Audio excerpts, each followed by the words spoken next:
औज़ुबिल्लाहिमिनश्शैतानिर्रजीम बिस्मिल्लाहिर्रहमानिर्रहीम। आज का मौज़ू है हक़्क़ुस सलाती, नमाज का हक़ क्या है। नमाज का हक़ ये इमाम ज़ैनुल आबिदीन अलैहिस्सलाम फरमाते हैं कि जब इंसान नमाज पढ़ रहा हो तो ये समझे कि मैं खुदा की बारगाह में हाजिर हूँ और रब मुझे देख रहा है।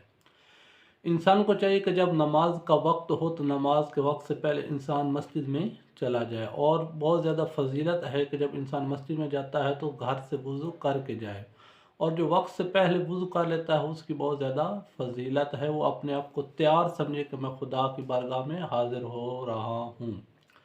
जब इंसान खुदा की बारगाह में हाजिर हो जाता है तो फिर इंसान अपने आप को फ़कीर, मस्कीन, यतीम समझ कर खड़ा हो कि मैं उसकी बारगाह में खड़ा हूँ जिसके सामने अली जैसा शुजा भी कांपता है।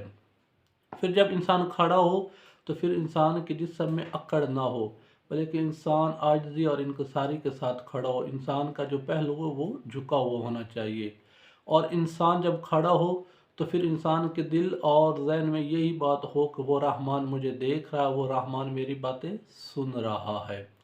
फिर जब इंसान दुआ मांग रहा हो तो ऐसे समझे कि खुदा मेरी वो दुआ कबूल कर रहा हो। जब इंसान के दिल से दुआ निकलती है तो वो यकीनन रब उसकी दुआ वो कबूल करता है।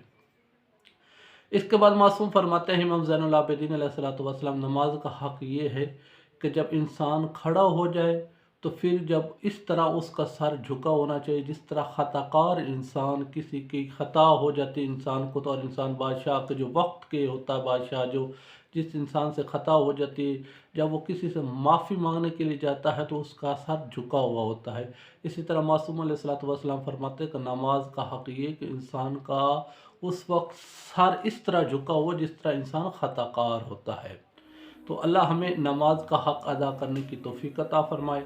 वस्सलामु अलैकुम वरहमतुल्लाहि वबरकातुहू।